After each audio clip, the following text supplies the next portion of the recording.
오늘 말씀의 제목은 핍박자를 전도자로 삼으신 지혜로우신 성령님에 관한 말씀을 나누기를 원합니다. 하나님의 지혜를 우리가 알면 알수록 하나님께 우리가 더욱 기도하게 됩니다. 하나님을 만나고 하나님의 역사하시는 그런 지혜를 생각할 때마다 기도하지 않을 수가 없어요. 위기를 기회로 바꿔버리시는, 핍박자를 전도자로 바꿔버리시는 그런 하나님의 놀라운 지혜에 대해서 우리가 찬양하지 않을 수가 없습니다. 오늘 등장하는 이 사울이라는 이 청년, 하나님이 그를 변화시켜 복음의 선교자로, 순교자로 하나님이 세우셨던 것을 보게 됩니다. 뿐만 아니라 다음 장에 보는 10장에서도 그 당시 이스라엘을 지배하고 있었던 로마의 100명의 부하를 거느리는 그 백부장을 그의 가족과 그의 가까운 친지와 친구들을 전도하는 그런 놀라운 지혜로운 그런 전략에 대해서 감사하지 않을 수가 없습니다. 그렇기 때문에 우리가 사람들을 볼 때마다 아유, 저 사람은 구원받기 틀렸어. 저 사람 누가 뭐래도 구원받을 수가 없을 거야. 그런 사람에 대해서 함부로 선입관념으로 보지 마시고 성령님이 역사하면 사울이 정말 전도자가 되었던 것처럼 그 사람이 하나님의 역사를 이루는 사람이 될 줄 누가 알겠어요. 오늘 말씀을 통해서 다시 한번 역사하시는 이 지혜로운 우리 성령님의 그런 역사를 다시 한번 생각하면서 우리 은혜를 받는 이 시간이 되기 원합니다. 특별히 오늘 하나님의 이 구원의 부르심에는 두 가지 요소가 필요하다는 것을 오늘 본문은 우리들에게 가르쳐주고 있는데요. 첫 번째는 하나님의 은혜. 저와 여러분들이 구원받기 위해서는 하나님의 은혜가 필요해요. 근데 어떤 은혜냐? 불가항력적인 은혜. 거절할 수 없는 강력한 불가항력적인 그 은혜로 말미암아 저와 여러분들이 예수님을 믿는다는 거예요. 또한 우리가 구원받기 위해서는 또 하나가 필요한데 사람이 필요해요. 하나님의 은혜를 나눠줄 수 있는 사람이 필요해요. 그래서 이 두 가지 요소가 오늘 9장에서는 특별히 우리들에게 가르쳐주고 있어요. 그래서 오늘도 저와 여러분들도 이 두 가지 요소 때문에 이 자리에 있어요. 말씀을 통해 다시 한번 우리가 주의 뜻을 깨닫고 또 성령님의 인도를 받는, 쓰임을 받는 저와 여러분들이 되었으면 좋겠습니다. 먼저 우리 은혜, 불가항력적인 은혜. 우리가 구원받기 위해서는 이런 불가항력적인 은혜가 필요하다는 것을 보겠습니다. 1, 2절의 사울의 모습을 보면 이 사람은 도저히 구원받을 수 있다라고 생각할 수 없는 사람입니다. 왜냐하면 1절에 이렇게 되어 있습니다. 사울이 주의 제자들에 대하여 여전히 8장에서부터 여전히 심지어 7장에서부터 7장에 어떤 사건이 있었어요? 스데반이 죽었을 때 그 자리에 있었거든요. 8장에 어떤 일이 있어요? 그 이후로 교회가 핍박을 당해요. 그래서 이 사울이라는 청년이 정말 열심히 특심해서 예수 믿는 사람을 잡아다가 집에까지 들어가서 옥에 가뒀던 사람이에요. 근데 그것도 분이 안 풀려요. 왜냐하면 사울은 이렇게 하는 것이 하나님을 섬기는 것으로 본인이 생각했다 그래요. 열심히 특심했던 이 사울이라는 사람은 9장에 들어서도 여전히 주의 제자들에 대하여 위협과 살기가 등등했다는 거예요. 그것도 성이 안 찬 나머지 또 하나님을 더 잘 섬기고자 대제사장에 갑니다. 예수 믿다 핍박을 피해 도망간 사람들이 이스라엘 바로 위에 있는 지금 시리아 지역 그 다메섹에 많은 그리스도인들이 있다는 얘기를 들어요. 그러니까 대제사장에게 그들을 체포해서 정말 예루살렘을 데려올 수 있는 권한을 달라고 대제사장에게까지 가서 문서를, 공문을 요구할 지경이었다. 그러니까 이런 모습을 볼 때 누가 이런 사람이 예수 믿는다라고 정말 생각이나 했겠어요. 더구나 그 당시 이 사울이라는 사람이 누구냐면 헬라파 유대인이에요. 이스라엘에서 태어난 것이 아니라 이스라엘 밖에서 지금 터키 지역 이 다소라는 그 지역에서 태어났어요. 근데 부모를 잘 만나서 그의 부모가 로마 정부를 위해서 정말 군용 텐트를 납부를 해요. 그래서 돈을 많이 벌어요. 그리고 그 업적을 치하해서 로마가 그의 가족에게 로마 시민권을 줘요. 그러니까 사울은 그 당시에 태어날 때부터 로마 시민권자예요. 그리고 부모가 부자예요. 그래가지고 어렸을 때서부터 예루살렘을 유학을 와요. 유학을 올 정도뿐만이 아니라 누구 밑에서 교육을 받냐면 가말리엘. 그 당시 바리새 수장으로서 바리새뿐만 아니라 이스라엘 전체 모든 사람에게 존경을 받는 앞에서 나온 인물이에요. 그 가말리엘 문화생으로서 교육을 받을 정도예요. 그러니까 그 당시로 말한다고 한다면 이 사울이라는 청년은 정말 대단한 사람이에요. 대단한 사람이에요. 모든 면에서 정말 남부러울 것이 없는 그런 사람이에요. 자신도 얘기해요. 자신은 히브리인 중에 히브리인이요, 바리새인 중에 바리인이요, 베냐민 지파요.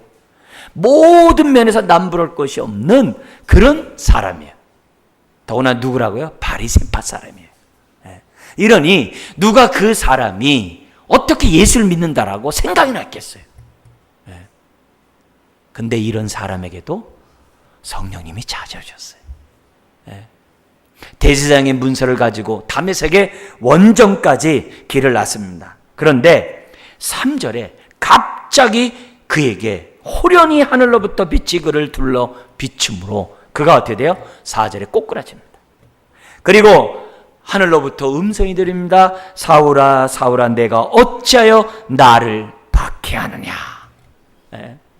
여러분 빛이 비쳐서 꼬꾸라지고 음성을 들리니 아마 거기선 자기 동료들밖에 없다라고 생각했을 거예요.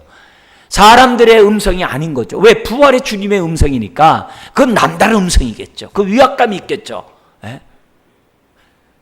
그래서 5절에 주여 누구십니까? 우리 예수님이 다시 한번 자신에 대해서 분명히 합니다. 나는 내가 박해하는 예수라. 이게 얼마나 정말 충격적인 말입니까? 예수 믿는 사람을 잡아다가 예루살렘을 끌고 오려고 가는 자기에게 나는 네가 핍박하는 예수라. 그러면서 6절에 말씀을 하세요. 같이 한번 읽어볼까요? 너는 일어나 시내로 들어가라. 내가 행할 것을 네게 이를 자가 있느니라 하시니. 아마 이 6절의 말씀은 사울이 지금 어벙벙해가지고 너무 놀래가지고 아마 이렇게 주의 있게 듣지 못했을 거예요. 그럼 무슨 소리는 알지만 그렇게 신경 쓰지 못했을 거예요. 다른 것보다도 빛 가운데 자기에게 내가 예수다라는 그 말이 사울로 하여금 아주 압도당하도록 두려움에 쌓이도록 했을 겁니다. 주변 사람들 역시 무슨 상황이 벌어졌는데 도대체 뭔지 몰라서 7절에 말도 못하고 옆에 서 있다 그래요. 시간이 지나자 사울이 일어나서 눈을 떴는데 보이질 않는 거예요. 너무나도 강력한 빛을 보니까 눈을 뜰 수가 없었겠죠. 눈을 뜰 수가 없는 거예요. 그러니까 동료가 지금 조금만 가면 다메섹이니까 사울을 이끌고 지금 다메섹으로 들어가요. 그 이후로 9절에 보니까 사울은 식음을 전폐하며 먹을 수가 없겠죠. 그런 상황을 경험했는데 누가 밥이라도 들어가고 물이 들어가겠어요. 3일 동안 금식 기도를 해요. 그 기간 동안 사울은 많은 것을 생각했을 거예요. 더구나 이 바리새인 사울은 구약에 능통한 사람이에요. 그리고 누구보다도 하나님의 아들 메시아가 이 땅에 오신다는 그 말씀에 따라 오시기를 누구보다도 학수고됐던 사람이 사울이에요. 그랬던 그가 죽은 줄로 알았던 예수가 제자들이 부활했다라고 그 소문낸 것이 거짓으로 알았던 그 사울이 그 얘기를 딱 들으니까 어떻게 돼요? 생각이 복잡해지는 거죠. 근데 사울이 부활의 주님을 만난 바로 그때 그 다메섹에서는 어떤 일이 벌어졌느냐? 그게 10절 이하예요. 그 다메섹 거기에서는 다른 것이 아니라 지금 뭐예요? 아나니아라는 사람이 기도하고 있었어요. 근데 그 아나니아에게 부활의 주님이 환상 중에 나타나셔서 말을 합니다. 아나니아야. 예. 그러니까 동시에 그런 사건이죠. 주여 내가 여기 있나이다. 예. 여기 있나이다. 그러자 11절 12절에 그 아나니아에게 말합니다. 우리 한번 읽어볼까요? 주께서 이르시되 일어나 집 가라 하는 거리로 가서 유다의 집에서 5 사람 사울이라 하는 사람을 찾아라. 그가 기도하는 중이니라. 그가 아나니아라 하는 사람이 들어와서 자기에게 안수하여 다시 보게 하는 것을 보았느니라 하시거늘. 지금 사울이라는 사람도 역시 기도하고 있었고 아나니아라는 사람도 기도하고 있는데 성령님이 둘이 서로 교통하게 하신 거예요. 예. 그걸 보게 하신 거죠. 예. 동시다발적으로 부활의 주님이 그들에게 나타나서 말씀하는 거예요. 심지어는 사울은 아나니아라는 사람이 자기 눈을 뜨게 하는 것을 환상 가운데 봤다라고 우리 예수님이 아나니아에게 알려주는 거예요. 근데 아나니아가 사울을 알고 있었어요. 왜요? 스데반을 죽였잖아요. 예수 믿는 사람은 감옥에 가뒀잖아요. 심지어는 그 사울이 대제사장에 그 공문을 가지고 다메섹에 온다는 소식까지 다 들렸거든요. 다 들렸거든요. 그러니까 아나니아 입장에서 볼 때는 두려운 거예요.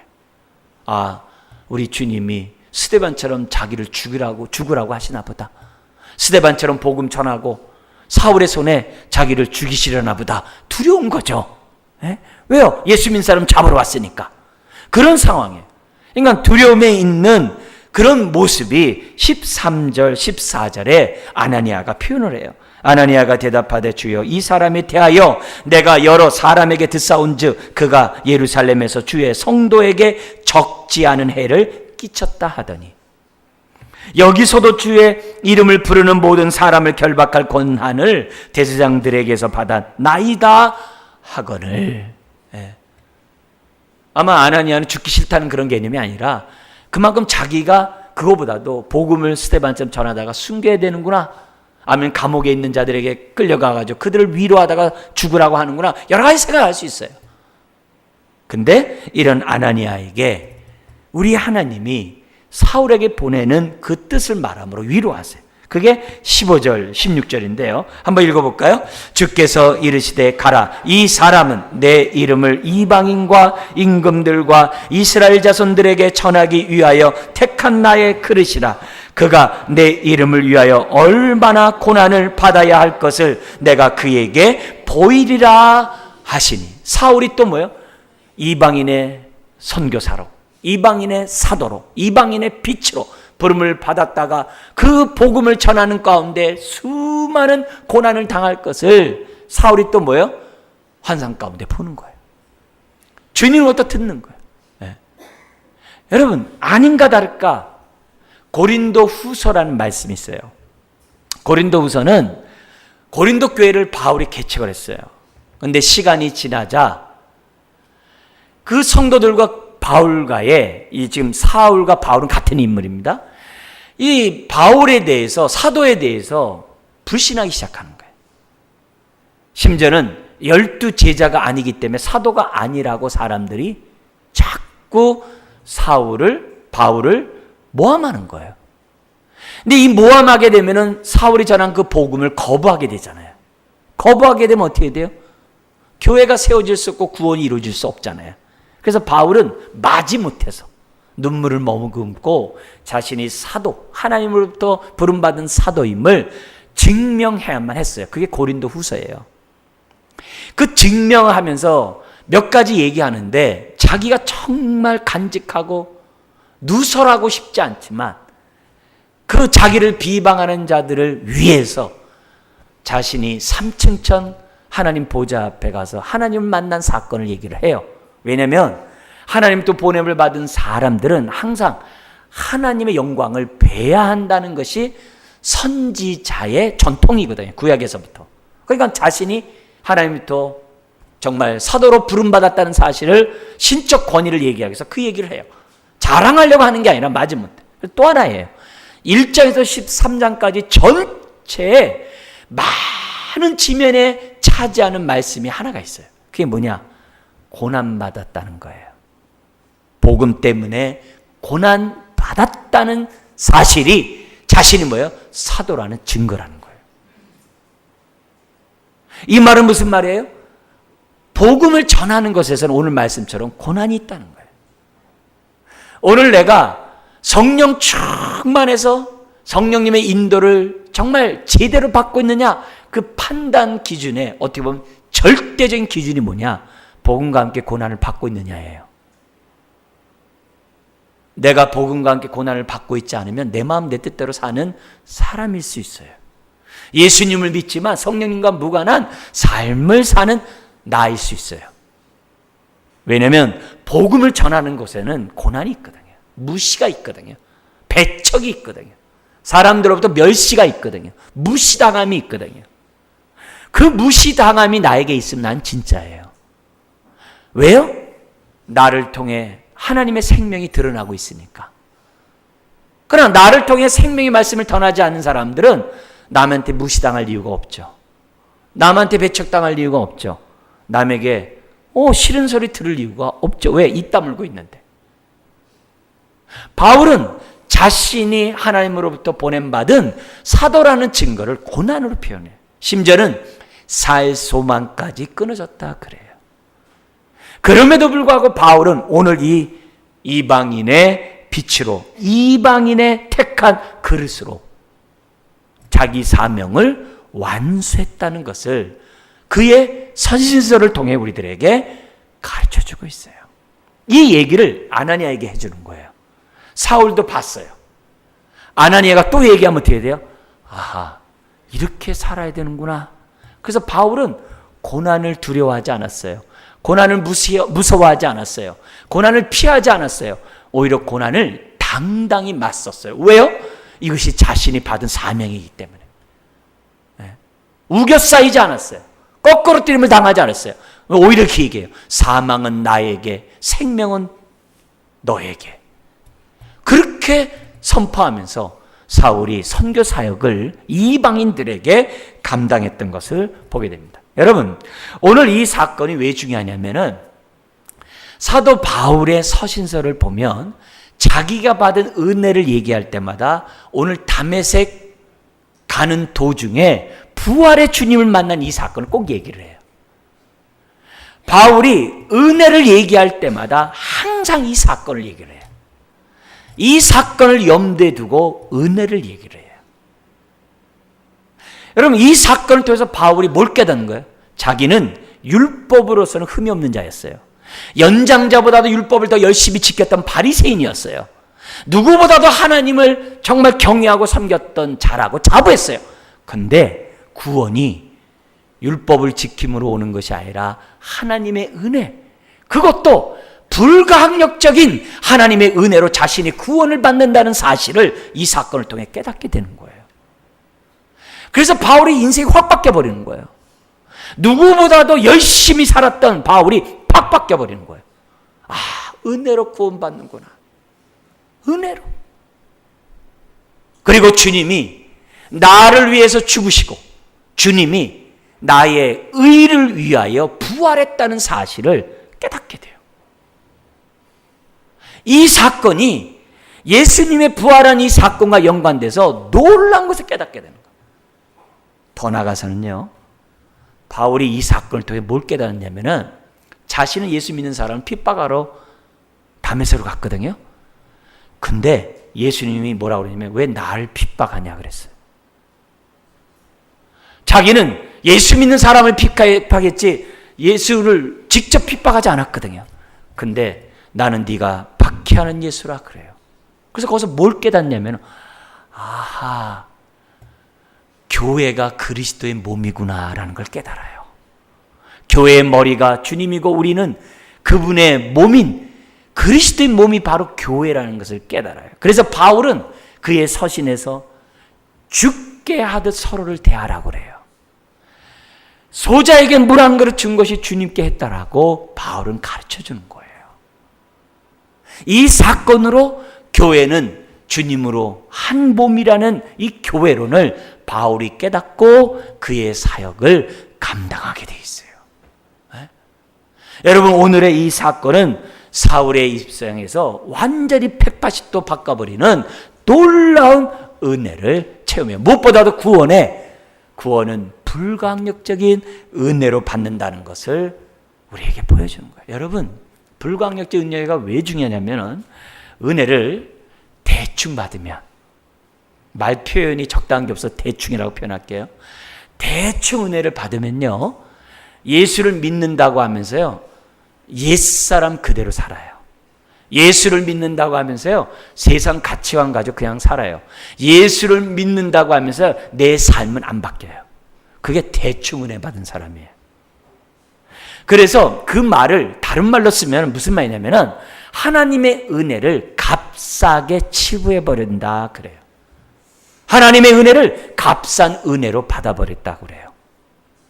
근데 은혜를 온전히 받으면, 불가항력적인 은혜임을 온전히 깨달으면, 내가 구원받고 내가 하루하루 사는 것이 하나님의 은혜고, 그래서 예수 안에 거해야 되고, 예수 안에 자라가야 되고, 예수 안에서 강해야 되고, 예수 안에서 전신갑주 입어야 되고, 예수를 떠나면 안 되는구나, 모든 게 하나님의 은혜구나, 이것을 온전히 깨달으면, 불가항력적인 은혜를 온전히 깨달으면 그 사람의 삶은 어떻게 되느냐? 값싼 은혜로 살지 않고 값비싼 은혜로 그 은혜에 걸맞는 삶을 살게 되는 거예요. 그래서요, 우리가 신앙생활할 때 하나님의 은혜를 올바로 깨달아야 돼요. 나의 나됨이 하나님의 은혜임을 확실히 깨달아야 돼요. 구원의 첫 단추에서부터 내가 하나님의 불가항력적인 은혜로 구원받았구나, 여기에 대해서 정말 감사하고, 은혜를 떠나서 더 이상 살 수 없구나, 가지가 나무에 붙어있지 않으면 살 수 없구나, 그걸 철저하게 깨달아야 그의 삶이 은혜 가운데 사는 거예요. 그래서 오늘 우리들에게 하나님이 베푸신 이 불가항력적인 이 은혜를 저와 여러분들이 확실히 온전히 깨닫기를 주의 이름 축원합니다. 그러면 그 사람은 평생 은혜를 떠나지 않아요. 은혜 안에서 살아가요. 약한 내 모습보다도 은혜 안에 있으면 내가 강해진다는 것을 알아요. 내가 부족해도 은혜 안에 있으면 내가 온전케 됨을 알아요. 네. 여러분, 우리 교회가 은혜교회잖아요. 그 앞에도 수서가 붙었잖아요. 솟아나는 샘물의 교회잖아요. 은혜교회잖아요. 그러니까 잘 생각하시고 수서 은혜, 주님의 은혜 안에서 우리들이 살고자 해야 돼요. 그럴 때 우리의 삶에 어떻게 돼요? 그 은혜에 걸맞는 삶을 사는 거예요. 두 번째로, 하나님이 우리를 부르시면은 이런 불가항력적인 은혜만 있는 것이 아니라 사람이 있어야 돼요. 그 은혜의 통로자인 사람이 있어야 돼요. 오늘 본문에 보면은 부활의 주님이 사울에게 직접 나타나서 말씀하셨어요. 그러면 그걸로 끝나면 되잖아요. 내가 너를 이방인의 사도로 삼았으니까 지금부터 너는 부활의 증인이 되라, 지금부터 전도해라, 그러면 되잖아요. 그렇게 얘기 안 해요. 아까 6절에 뭐라고 그래요? 사울에게 나타나서 말씀하셨던 우리 예수님이 너가 시내로 들어가면 내가 행할 것을 내게 이를 사람이 있다는 거예요. 이를 자가 있다라고 얘기를 해줘요. 네. 얘기를 해줘요. 근데 그가 심지어는 뭐라고 그래요? 아까 11절 12절에 읽었던 것처럼 사울이 아나니아 당신이 자기에게 와가지고 자기 눈을 뜨게 할 것을 봤다라고 얘기를 해요. 네? 여러분, 만약에 사람이 필요 없이 그냥 해도 충분함에도 불구하고 왜 예수님은 아나니아를 사용하셨을까요? 네? 여러분, 이것을 우리들이 잘 깨달으셔야 돼요. 잘 깨달으셔야 돼요. 하나님은 단순히 우리가 예수 믿고 천국 가는 게 목적이 아니에요. 우리 부르신 목적이 아니에요. 하나님이 우리를 구원할 때, 불가항력적인 은혜를 줄 때 그 은혜 받고 나 천국 가고 끝, 그게 아니에요. 우리에게 불가항력적인 은혜를 주신 데는 그만한 이유가 많아요. 네. 그 가운데 오늘 하나님께서는 이 사울이라는 사람이 구원받도록 하기 위해서 아나니아라는 사람을 사용해요. 근데 이 아나니아라는 사람이 5장에도 나오죠. 아나니아 삽비라. 5장에 나오는 아나니아 삽비라는 아이성을 이스라엘이 가나안 땅을 정복할 때 여리고성은 이겼지만 아이성에서는 실패해. 작은 성에서. 왜냐? 아간이 부정한 짓을 행해서 이스라엘이 더러워져서 전쟁에서 실패를 해요.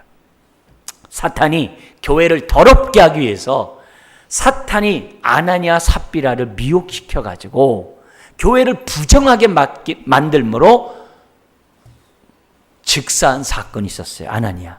근데 오늘 본문의 아나니아도 같은 이름이에요. 근데 이 아나니아가 그 당시 흔한 이름이었던 것 같아요. 왜냐하면 하나님은 은혜로우시다라는 뜻이거든요. 그러니까 그 아나니아인데 이 아나니아는 5장의 아나니아가 아니에요. 지금 뭐냐면 나중에 사도행전 22장에서 예루살렘에서 자신이 다메섹에서 하나님 만난 사건을 얘기하면서 아나니아를 뭐라고 설명하냐면 이렇게 얘기를 해요. 율법에 따라 경건한 사람으로 다메섹에 사는 모든 유대인, 기독교인이나 유대인이나 할 것 없이 칭찬을 듣는 사람이라고 설명을 해요. 굉장히 존경을 받는 영적 지도자에 있다는 것을 지금 뭐냐면 사울은 나중에 훗날 이 아나니아에 대해서 설명을 해요. 네. 하나님은 구원의 역사를 이룸에 있어서 저와 여러분들을 사용하세요. 오늘 우리가 이 자리에 있기까지 우리에게 아나니아가 있었어요. 수많은 아나니아가 있었어요. 네. 저도 모태신앙으로 저는 태어났어요. 그렇지만 종갓집 장손의 며느리가 제사를 안 진다는 게 있을 수가 없어서 집안의 반대로 교회를 못 갔어요. 더구나 보릿고개 시절에 어렸기 때문에 아들 오영재를 키우는 게 쉽지 않으니까 교회를 갈 수가 없었어요. 네. 어렸을 때 가끔 이렇게 교회를 갔지만 마음에 이렇게 거부감이 없었어요. 네. 그러다가 제 옆집에 30대 초반에 아들 셋을 혼자 키우는 그 이봉의 권사님이 저를 이렇게 전도해가지고 교회를 이끌었어요. 그게 고등학교 때. 그것도 수요일 날. 첫 시간에 호세아 1장 강해를 했어요. 그래서 저는 수요일 날마다 예배를 드린 줄 알고 주일이 아니라 수요일 날마다 그분 따라가가지고 제가 호세아서를 다 들었어요. 아직도 기억이 나요. 저에게는 이봉의 권사님이 아나니아였어요. 수많은 사람들이 보내가지고 저로 하여금 예수를 만나게 했어요. 여러분도 이 자리에 오기까지는 수많은 아나니아들이 있어요. 그래서 그런 사람을 통해서 하나님의 그 은혜를 알아가고 받을 수 있도록 하나님이 손을 쓰고 계신다는 거예요. 그런 의미에서 오늘 저와 여러분들이 기억해야 될 것이 뭐냐면 또 나 또한 다른 사람에게 아나니아가 되어야 한다는 거예요. 아마 여러분을 통해서 예수 믿는 사람이 있을 거예요. 있을 거예요.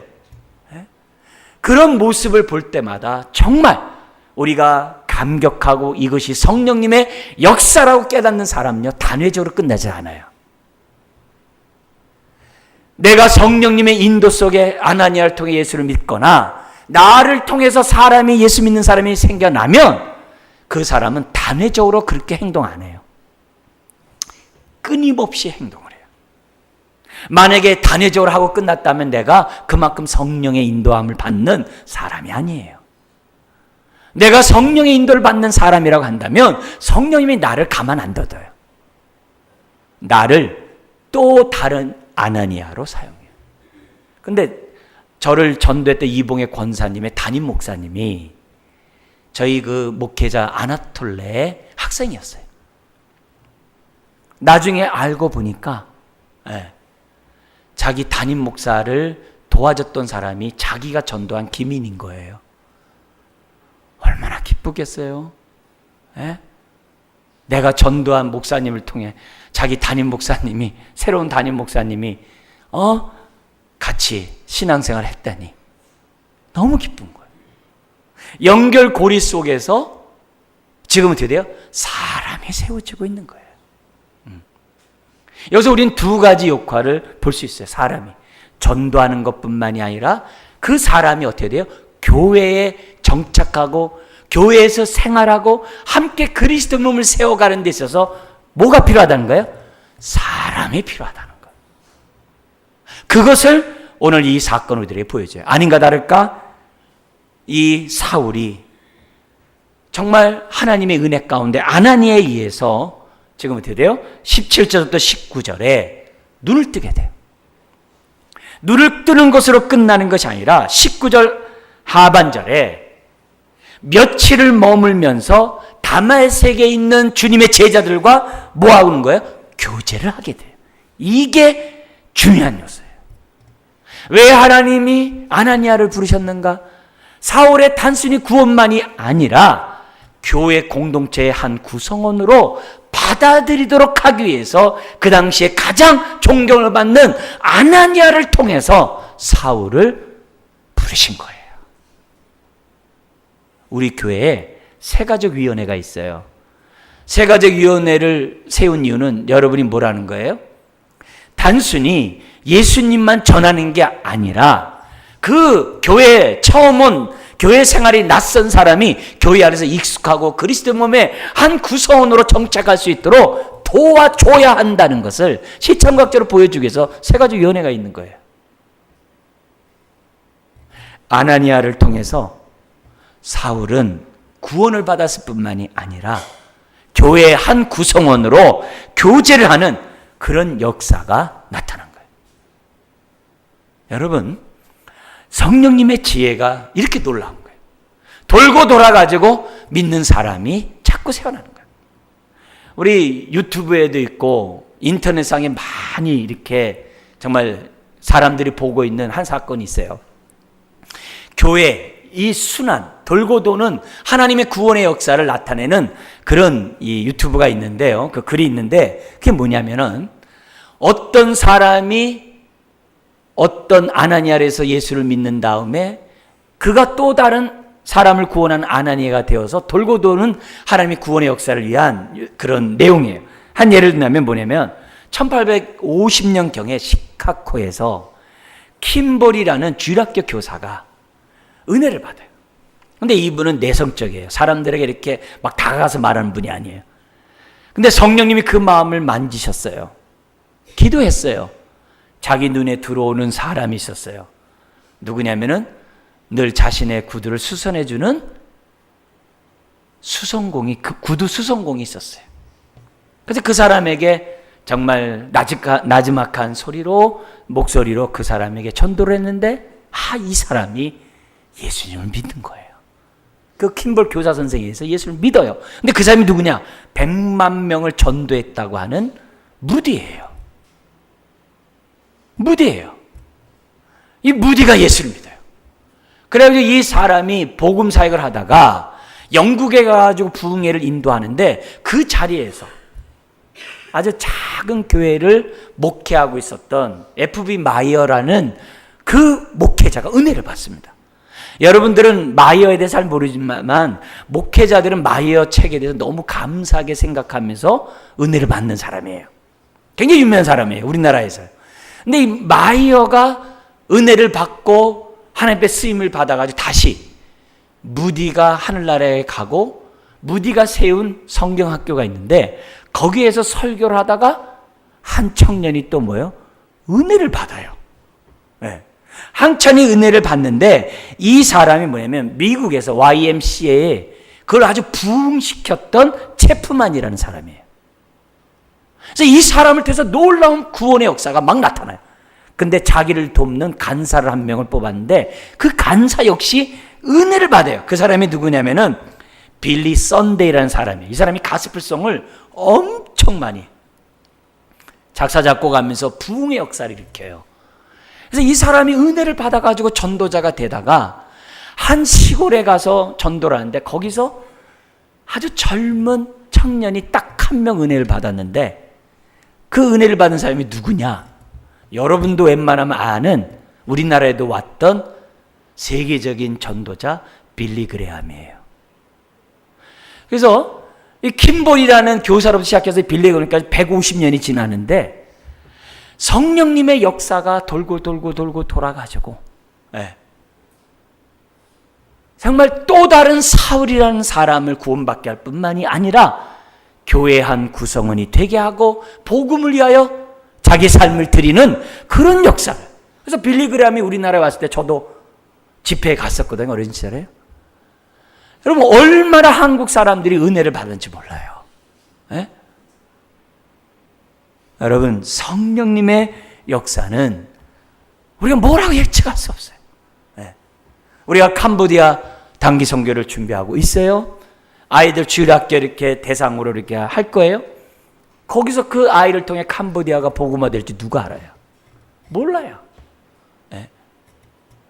오늘 여러분이 전한 아나니아를 때문에, 아나니아를 전한 사울 때문에, 여러분이 만난 사울 때문에 그가 하나님의 구원의 역사를 일으킬지 그건 몰라요. 우리는 다만 하나님의 불가항력적인 은혜를 받은 자로서 복음의 빚진 자로서 우리의 사명을 감당하면 돼요. 그것이 값싼 은혜가 아니라 값비싼 은혜를 받은 사람들의 태도인 거예요. 사람들이 왜 전도하기를 두려워해요? 1장 8절처럼 기도하지 않아서 그래요. 성령의 권능을 입혀달라고 기도하지 않아서 그래요. 그러니까 어떻게 돼요? 부끄럽고 두렵고 너나 잘 믿어라. 왜 남을 이렇게 귀찮게 하나? 이런 거부나 배척이나 무시나 이런 것들을 듣기를 싫어하는 거예요. 그러나 복음이 전한 곳에서는 무시가 있고 배척이 있고 어려움이 있기 마련이에요. 그거 없이는 전도가 안 돼요. 에? 전도하는 방법 몰라서 그게 아니에요. 내가 만난 예수를 전하면 되는 거예요. 킴볼 그 교사처럼 구두수성고에 그냥 전하면 되는 거예요. 그 젊은 학교도 안 다닌 그 수성고에게 복음을 전했을 때 그가 100만 명을 전도할지 누가 알았어요? 모르는 거예요. 우리는 단지 받은 은혜 때문에 순종하면 돼요. 근데 이런 아나니아와 같은 역할을 아나니아만 한 게 아니에요. 오늘 본문에 보면은 26절에서 30절에 보면은 지금 25절과 26절에 요 기간이 얼마가 지나가냐면 3년이 지나가요. 다메섹에서 그 즉시 복음을 전하다가 지금 자신을 죽이려고 하는 사람들 때문에 다른 정말 광주리 타고 야반 도주를 해요. 근데 야반 도주를 했는데 그 야반 도주 해가지고 말 표현과 도주로 표현을 쓸게요. 어디로 갔느냐? 숨어 있는 게 아니었어요. 갈라디아서에 보면은 아라비아에 가서 복음을 전했다고 그래요. 근데 왜 하필이면 아라비아에 가냐 이게요. 아라비아에 간 이유는 이사야 42장 종의 노래의 예언 때문에 그래요.